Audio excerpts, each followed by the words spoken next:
Bienvenue à toutes et à tous. Très heureuse de vous retrouver pour poursuivre les aventures de vous Sport World sur le web, un format digital en cette période de vie un petit peu particulière et une édition consacrée aujourd'hui à Jan Vertonghen et Toby Alderweireld. Pour nous accompagner, Serge Radermacher. Salut Serge, tout va bien?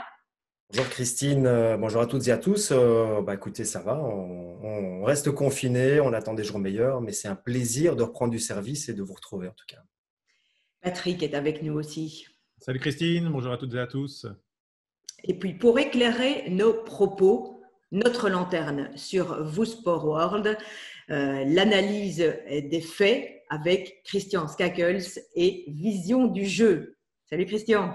Bonjour Christine, bonjour Patrick, bonjour Serge. Et la lanterne, c'est parce que vous l'avez beaucoup lu aussi durant vos jeunes années de footballeur.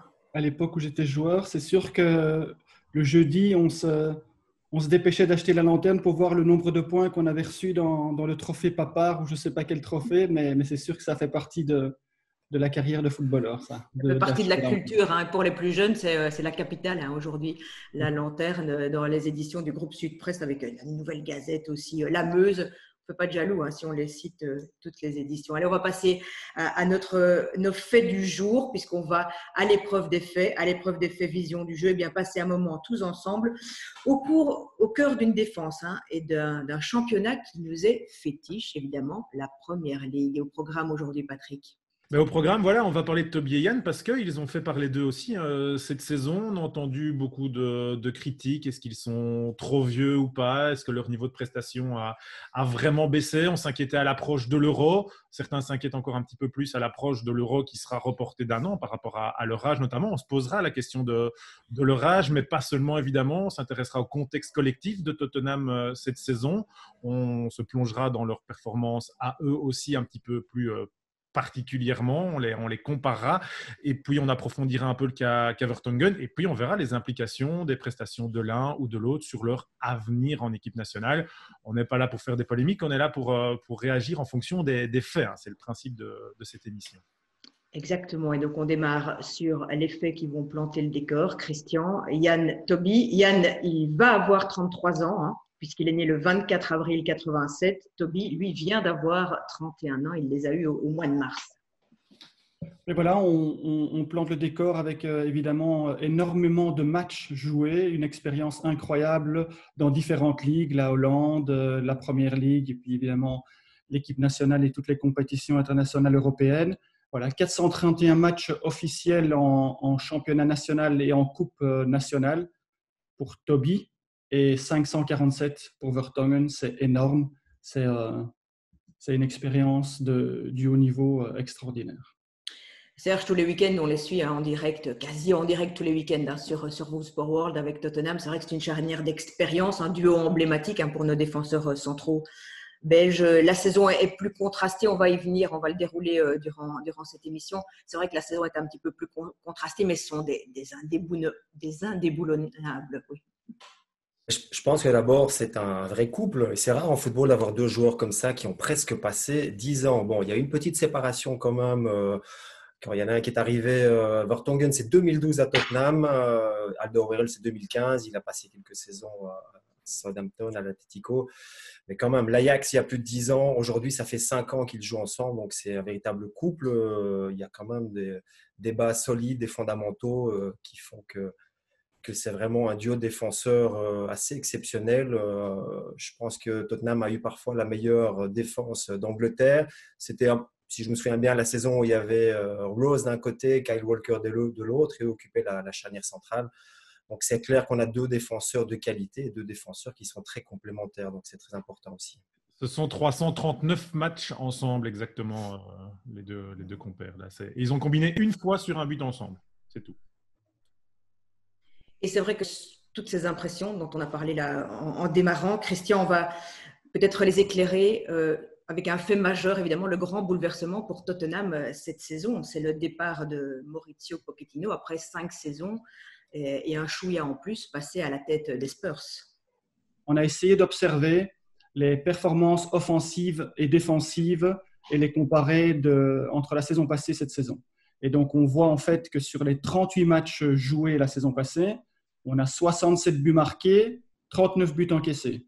Sur les 29 matchs cette saison, il y a 47 buts marqués, ce qui correspond, si on essaye de l'adapter sur 38 matchs, à plus ou moins 62 buts, ce qui est pratiquement la même chose, et ce malgré le problème et la blessure Harry Kane et aussi les difficultés contractuelles avec Eriksen. Par contre, on voit en fait que là où le bas blesse cette saison, c'est l'aspect défensif. Et là, on a déjà encaissé 40 buts sur 29 matchs, alors que la saison passée, avec 38 matchs, on était à 39 buts, ce qui représente plus ou moins, si on l'adapte aux 38 matchs, 52 buts, ce qui est vraiment le domaine dans lequel Tottenham a régressé cette saison. Serge, c'est étonnant tout de même, hein, Mourinho, Pochettino, des managers et des philosophies de jeu qu'on connaît bien sur Football World depuis de nombreuses saisons. C'est étonnant de voir une équipe drivée par Mourinho qui prend et qui concède autant de buts. Oui, mais je pense qu'il faut retourner vraiment aux racines avec un Pochettino qui est quand même resté 5 ans et demi du côté de Tottenham. Il a fait des choses extraordinaires avec cette équipe, puisqu'il faut quand même rappeler que Tottenham n'a pas transféré pendant quasiment 2 ans. Il y avait un budget très limité parce qu'il y avait le nouveau stade qui a été inauguré maintenant il y a 1 an, c'était en avril 2019. Donc, il faut revenir sur le travail extraordinaire de Pochettino. Il faut rappeler aussi que la colonne vertébrale de cette équipe de Tottenham n'a presque pas changé. Si on prend l'équipe qui est 3e et qui lutte avec Leicester pour le titre jusqu'à la fin, et on prend l'équipe qui se qualifie pour la Ligue des Champions pour la finale la saison dernière, c'est presque la même équipe. Donc, c'est une équipe qui est restée, qui n'a quasiment pas changé pendant 5 ans. Et je pense que la finale, c'est vraiment le paroxysme, c'est le point d'orgue de l'ère Pochettino. Pas la finale, peut-être les qualifications face à Manchester City, face à l'Ajax en demi-finale dans un contexte assez extraordinaire. Là, je pense que l'équipe a atteint son maximum. Elle tournait peut-être plus qu'à 100%, 110, 120, et que derrière, il y a eu une petite dépression. Ça a été beaucoup plus difficile derrière. Mourinho, est-ce que c'était la bonne personne au bon moment? Je pense qu'il faut rappeler que Pochettino n'a pas gagné le moindre titre. Et ça, c'est évidemment le gros point négatif sur les 5 ans qu'il a passé là-bas. Donc, Daniel Levy, le propriétaire, le président de Tottenham, s'est dit, voilà, Mourinho, il a gagné des titres dans tous les clubs où il est passé. C'est peut-être la bonne solution maintenant. Mais on voit quand même que ça a été assez compliqué. Et si Mourinho encaisse beaucoup de buts, c'est qu'il y a un problème. Mourinho a quand même il a souvent été un entraîneur très défensif avec un jeu très direct, la réputation de ne pas encaisser beaucoup de buts. Et là, évidemment, je pense qu'on met le doigt sur un gros problème. Même si ce n'est pas son équipe, ce n'est pas les joueurs qu'il a choisis, qu'il n'y a pas eu vraiment de changement au mois de janvier, ça pose quand même un gros problème. Mais le problème, à mon avis, est dans le contexte à tous les étages du club.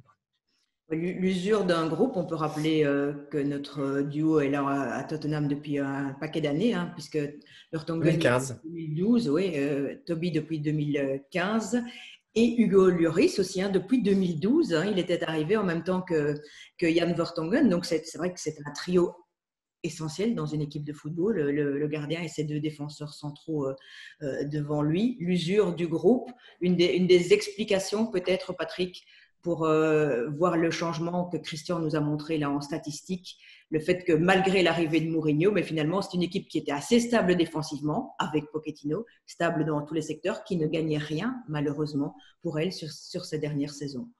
Clairement l'usure du groupe, comme Serge l'a très bien expliqué, mais tu as cité un nom aussi, Hugo Lloris, et cette saison, il a été blessé. C'est Gazzaniga qui l'a remplacé. Il y a eu aussi une énorme perte de qualité à signaler. Donc voilà, le nombre de buts encaissés n'est pas imputable qu'à nos 2 défenseurs belges, heureusement, mais ça on le savait. Mais il y a plein d'éléments. Il y a le contexte global de l'équipe, et puis il y a le contexte même d'individualité dans l'équipe qui n'ont pas été là. Christian, ce qui est intéressant de pointer aussi, c'est la manière dont ces buts sont concédés ici. Et pour faire une nouvelle fois, on va dire la comparaison entre la dernière saison de Pochettino, la dernière saison complète, et celle de Mourinho entamée ici. C'est exact, oui. Donc, on a essayé de comparer les 2 performances défensives des entraîneurs, et voir s'il y a quelque chose qui a été amélioré ou quelque chose qui s'est dégradé.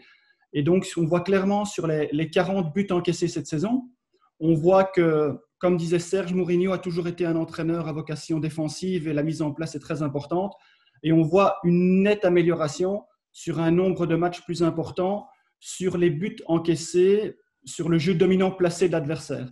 Donc, quand le bloc équipe de Tottenham est en place défensivement avec une hauteur respectable, ils ont été beaucoup moins surpris que sous la période Pochettino et c'est probablement ça qui lui a coûté sa place. Par contre, si on regarde au niveau des phases arrêtées, Pochettino avait encaissé un but sur phase arrêtée, c'était un penalty sur 12 matchs. Et depuis l'arrivée de José Mourinho, l'équipe a encaissé 9 buts sur phase arrêtée. Or, c'est très, très, très bizarre comme situation puisque qu'on soit une équipe du top, une équipe du bas d'un championnat moyen ou d'un championnat de haut niveau, la phase arrêtée défensive, c'est vraiment un aspect qu'on peut travailler. Et d'autant plus que maintenant, avec des outils comme Wisecout et comme avec toutes les vidéos, ils ont une série d'analystes qui peuvent préparer tout ça. Et ça, chez Mourinho, ça c'est très, très, très étonnant. Et donc, on peut se poser la question de savoir quel est le rôle en fait de joueurs expérimentés comme Lloris, comme Vertonghen, comme Alderweireld, comme d'autres, comme Eriksen, dans la gestion et la mise en place pour pouvoir contrer ce genre de situation. Ça, c'est très étonnant. Et c'est pour ça que je pense qu'il y a un parallèle à faire avec l'Euro 2021 s'il se passe la saison prochaine, c'est de savoir que cette équipe belge sera dominante, mais qu'on pourra toujours, comme ça s'est déjà passé lors d'autres compétitions, encaisser sur des phases arrêtées. Et là, il faudra vraiment des joueurs avec une personnalité et avec une concentration optimale. Ouais, tu as cité le mot personnalité. Ne dit-on pas justement que plus que partout ailleurs en première ligue, hein, c'est-à-dire dans le box, c'est une bataille de tous les instants et c'est vraiment à la mentalité qu'on va sortir un ballon aussi sur une phase arrêtée, sur les coups de poing notamment. Et donc, ça témoigne encore une fois, ces statistiques-là aussi, peut-être de cette défaillance et de cette usure qu'a connu le groupe et de ce second souffle qu'il est en train de chercher. Oui, Pardon, Serge. Des nombreux essais aussi que Mourinho et que Pochettino a fait au niveau de la défense. Hein. Bon, Pochettino jouait souvent avec une défense à 4, passait à 3. Là, on est plutôt sur une défense à 4, mais il est passé aussi à une défense à 3 du côté de Mourinho. Et puis, il y a d'ailleurs qui vient jouer dans la défense. Il y a le jeune Tanganga, il y a beaucoup, beaucoup d'essais et la formule n'a pas encore été trouvée. Et même Lloris, hein, si on prend Lloris sur les 10 ou 12 matchs qu'il a joué en début de saison, il a fait pas mal d'erreurs et ne semblait pas à son meilleur niveau. Donc, je pense que c'est vraiment un contexte, je ne sais pas si c'est un contexte négatif, mais j'ai l'impression que c'est un contexte chaotique du côté de Tottenham. Oui, c'est ça, il recherche clairement son équilibre et il fait ses tests. Hein. Tu as cité d'ailleurs, Serge, c'est peut-être ça qui l'a aidé à résoudre le problème sur jeu dominant placé que Christian évoquait parce qu'il l'a mis un peu en sentinelle aussi très souvent devant la défense. Il a un peu musclé son entrejeu par rapport à ce que Pochettino faisait. Donc voilà, il a colmaté une brèche, mais il en a ouvert une autre sur les phases arrêtées et ça se voit dans tous les systèmes de jeu qu'il a essayé, Mourinho. Il n'a pas été aidé par la blessure de cadre aussi. Voilà, on a cité Kane, Ali, Son ne sont pas toujours en forme non plus physiquement. Donc voilà, et ça, c'est un contexte à avoir en tête évidemment dans le cadre de la prestation de nos joueurs belges. On remarque quand même que cette saison, ils n'ont seulement qu'une clean sheet en déplacement et c'est un 0-0. Et ça, ce n'est pas du tout du Mourinho. Mourinho nous a habitués par le passé à mettre des choses en place, à verrouiller. Et le nombre de 0-0 et de 1-0 en revenant de situations de match importants en déplacement, et là, c'est pas bien, quoi. Et quand on voit surtout sur les 9 buts encaissés sur phase arrêtée sous l'ère Mourinho, on voit qu'en fait, il y a 4 matchs où ça a été fatal contre des équipes du top 5. En attendant, il devrait compter, et on va le voir, Christian, en poursuivant, via le nombre de titularisations, d'abord individuel de Vertonghen et Alderweireld. Ces deux joueurs, on a cité le nombre de saisons passées sous le maillot des Spurs, qui doivent être véritablement les leaders et la base défensive de cette équipe. Malheureusement, ils ne sont pas toujours présents.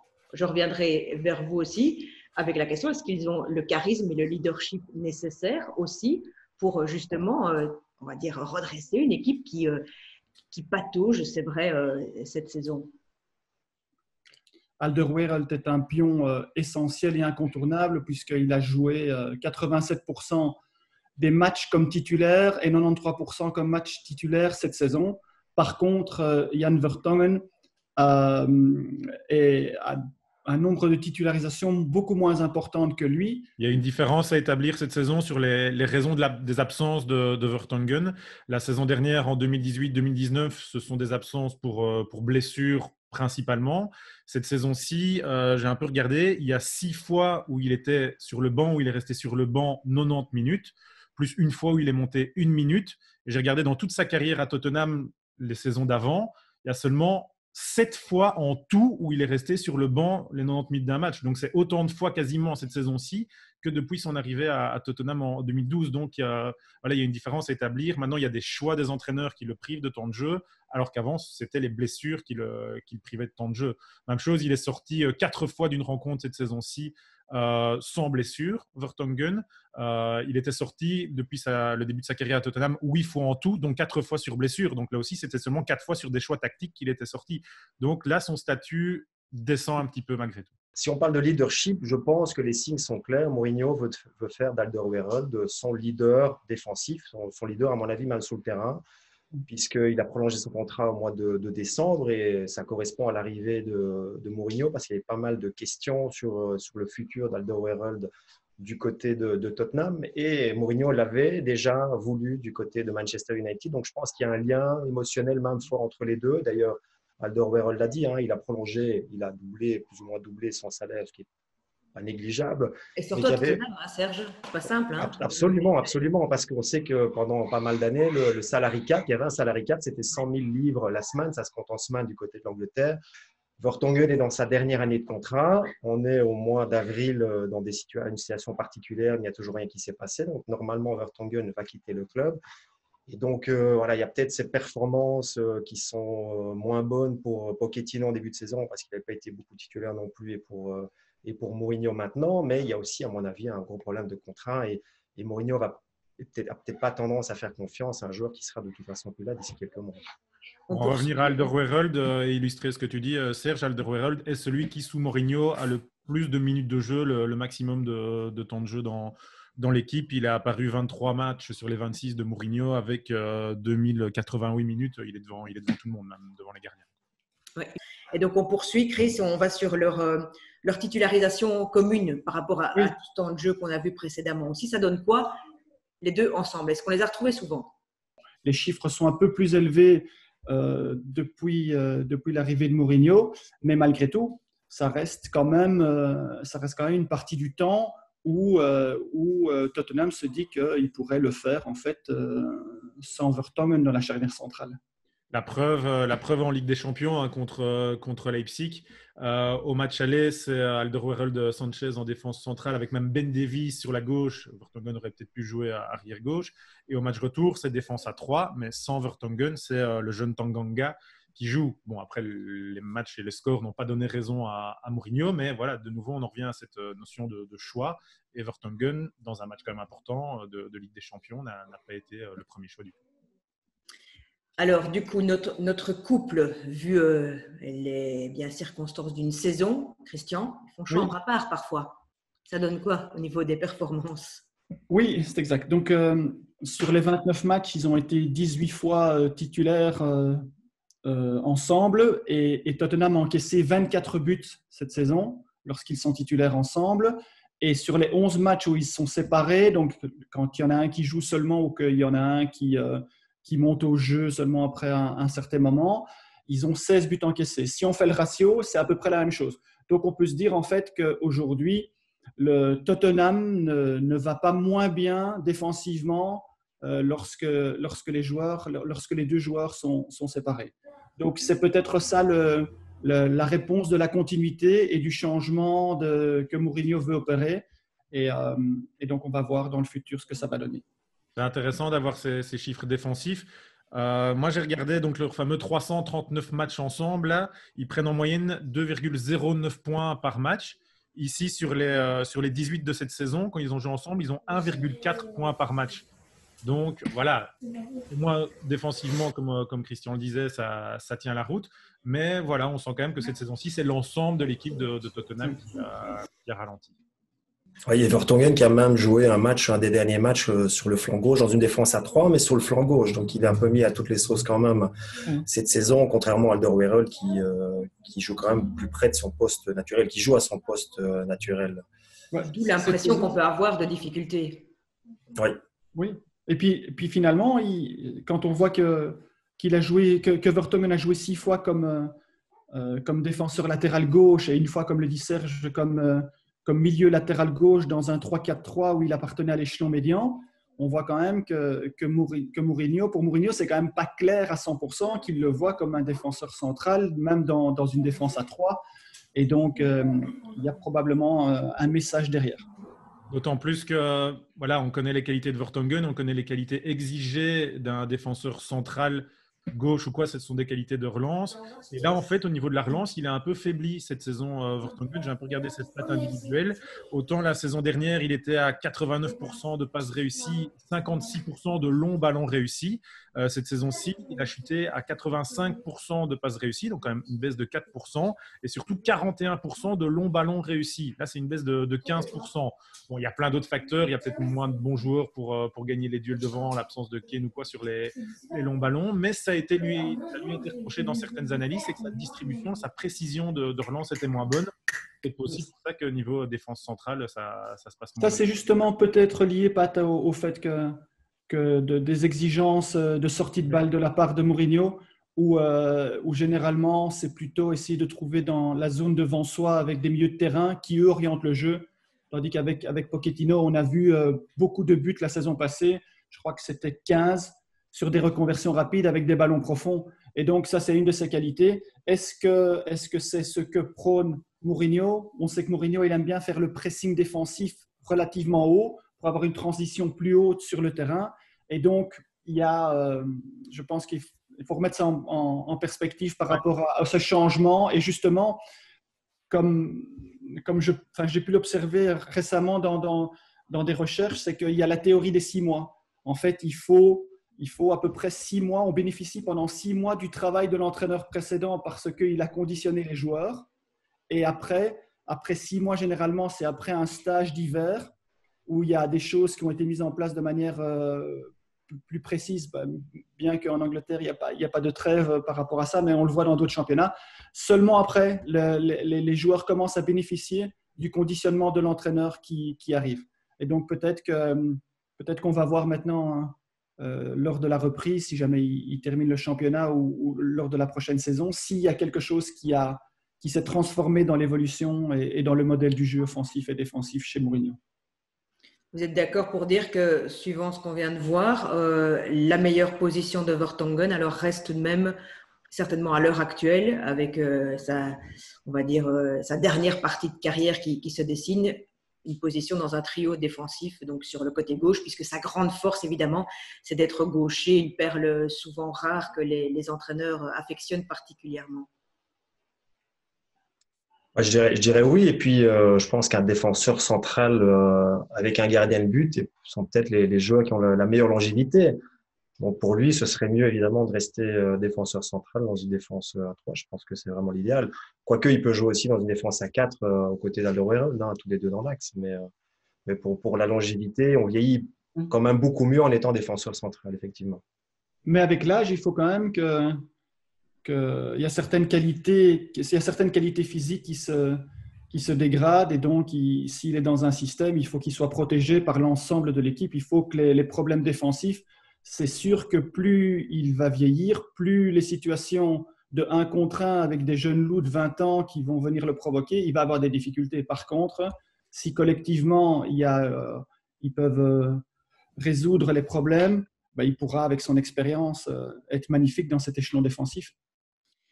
Il y a 2 ans d'écart, 2 ans d'écart entre les deux, Patrick, mais on a Jan Vertonghen certainement qui reste une assurance pour tout entraîneur dans l'expérience et dans cette position dans le trio défensif, et Toby Alderweireld qui, lui, on le sent puisque Mourinho a envie de certainement construire sa base arrière à partir de Toby Alderweireld dans les mois qui viennent, et dans la force de l'âge, dans la plénitude, et notamment aussi toujours aussi dans ses vecteurs forts, parce que vous parliez de relance, lui, sa fameuse relance de quarterback, on la connaît et on l'affectionne dans toutes les équipes où il joue. Bah oui, mais on a un peu le principe des vases communicants aussi entre les deux. Voilà, Toby, c'est 31 ans, c'est de fait la force de l'âge pour un défenseur central. Et on va dire que tout le contexte qui était difficile pour Toby ces quelques années, avec un contrat difficile à prolonger en coulisses, etc., il y a eu beaucoup de discussions autour de sa situation. Tout s'est aplani avec l'arrivée de Mourinho. Mourinho est arrivé voilà, l'année passée, et en décembre, au final, Toby prolongeait son contrat. Donc lui, son contexte même hors terrain et aplani, tout va bien pour lui. Pour Vertonghen, on a parlé du contexte footballistique, il y a l'âge en plus, et puis il y a le contexte extra-foot, on en a déjà parlé aussi avec son contrat qui ne sera sans doute pas prolongé du côté de Tottenham, donc il y a de l'incertitude, il y aura des choix à faire, et puis il est un peu tombé dans un œil du cyclone pour rien, enfin ça voilà, mais on ne va pas rentrer dans les trucs privés qu'il y a eu avec les rumeurs concernant Eriksen, etc. en début de saison. Il est tombé dans l'œil du cyclone à ce moment-là. Il y a eu beaucoup de fois où on est tombé dessus à cause de son langage verbal, hein, sa sortie lors d'un match de Cup là où il était un petit peu désespéré. Et puis voilà, des matchs où il a été mis à partie par des analystes en disant voilà, c'est de la faute de Vertonghen. Nous, on vient d'expliquer qu'il y avait quand même des problèmes collectifs du côté de Tottenham. Donc voilà, vraiment, la différence entre Toby et Yann, c'est un peu histoire de vase communicant, je trouve, où voilà, il y en a un qui a réussi à sortir d'un contexte difficile et qui maintenant a la voie tracée pour être le patron dans son club et il a encore le devenir quelques saisons en équipe nationale parce que Vertonghen vieillit, mais à côté de lui en défense centrale, ça vieillit aussi. Tandis que Vertonghen, à mon avis, le pic est arrivé avec la finale de la Ligue des Champions, un peu à l'image de Tottenham, et maintenant ça va être une lente descente, mais on lui souhaite la plus lente possible. Christine, d'où l'importance de sa future destination. C'est ce que j'allais vous dire. Et l'Italie va devenir encore meilleur défenseur, en fait. Juste, alors en parallèle, Fabio Cannavaro a été champion du monde à 33 ans et Ballon d'Or à 34 ans. Donc, c'est le bon moment pour aller en Italie, effectivement. Exactement, puisque c'est vrai qu'on parle de lui notamment à l'Inter. Hein. Conte qui aime bien aller à la pêche en Angleterre, le championnat qu'il a connu aussi via Chelsea. Chris, justement, on parle des Diables, alors on fait le point sur leur temps de jeu sous Martinez pour se dire certainement, sans doute, qu'ils sont indéboulonnables et qu'il n'y a aucune raison de penser que Martinez leur cherche des remplaçants. Pas seulement si, y a une blessure ou une circonstance extraordinaire, mais sinon, je crois que dans l'esprit de Martinez, c'est clair. Ils sont là et il va baser la défense sur ce trio-là avec une expérience incroyable. Et je pense que Martinez, c'est quelqu'un qui fait confiance aux joueurs. Et même s'ils ont des temps de jeu, ils pourraient avoir des temps de jeu un peu moindres. Pour lui, en équipe nationale, je ne pense pas qu'il y ait un doute. Voilà, ça, ce sont les trois joueurs qui ont le plus de minutes de jeu sous Roberto Martinez depuis son arrivée. Toby, il a disputé l'intégralité des qualifications. C'est le seul diable dans le cas, là, les qualifications pour le dernier Euro, le fameux 30/30. C'est lui qui a disputé tout seul les 100% de tous ces matchs-là. Il n'a manqué aucune minute. Et puis, il faut signaler quand même que pour le cas Vertonghen, dans le réservoir de Martinez, en gaucher, il n'y a pas grand monde derrière, sans faire injure à Kobo et de Soleil, qui n'ont pas encore prouvé tout ce que Vertonghen a prouvé, par exemple, en termes de défenseur central gaucher belge. Voilà.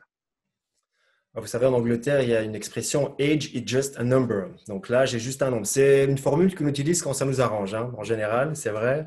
C'est vrai que Vertonghen a toujours été un capitaine dans l'âme aussi. Il l'a été, hein, vous vous en souvenez, à l'Ajax d'Amsterdam. On peut même rappeler que Vertonghen a été élu meilleur joueur de la Eredivisie en 2012 et c'est pas rien. Hein. Vous vous souvenez de l'autre Belge qui a été élu meilleur joueur de Eredivisie dans l'histoire? Il n'y en a qu'un autre. Hein. Nilis. Voilà, évidemment, Luc Nilis.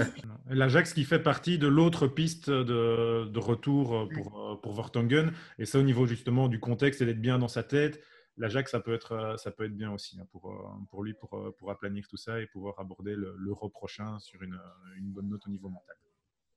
Petit mot de conclusion pour chacun sur notre duo. Serge?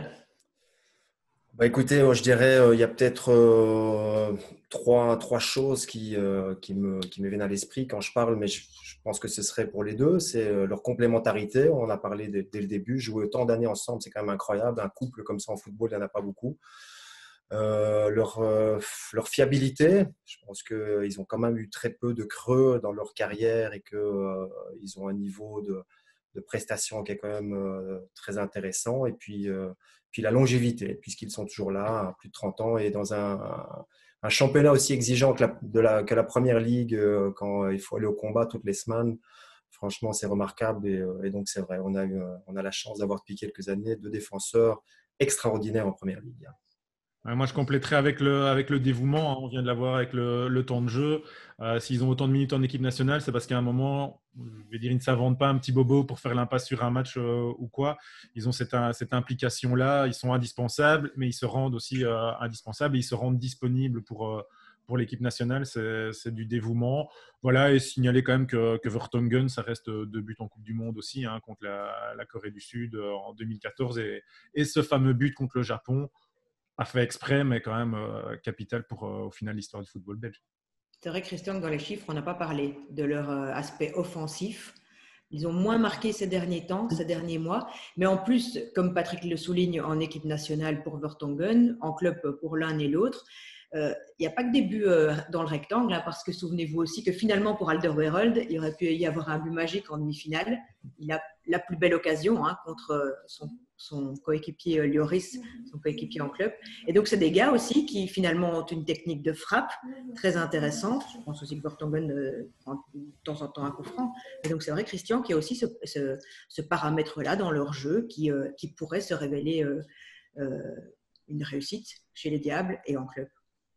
Oui, moi je pense aujourd'hui, c'est ce qui fait un peu aussi la différence avec les joueurs du tout haut niveau, c'est que les défenseurs centraux peuvent marquer entre 3 ou 4 buts par saison dans leur grand championnat. Là, c'est pas au niveau de l'efficacité, ils sont pas des top, mais ils ont parfois marqué des buts importants et Vertonghen a quand même pu donner quelques passes décisives.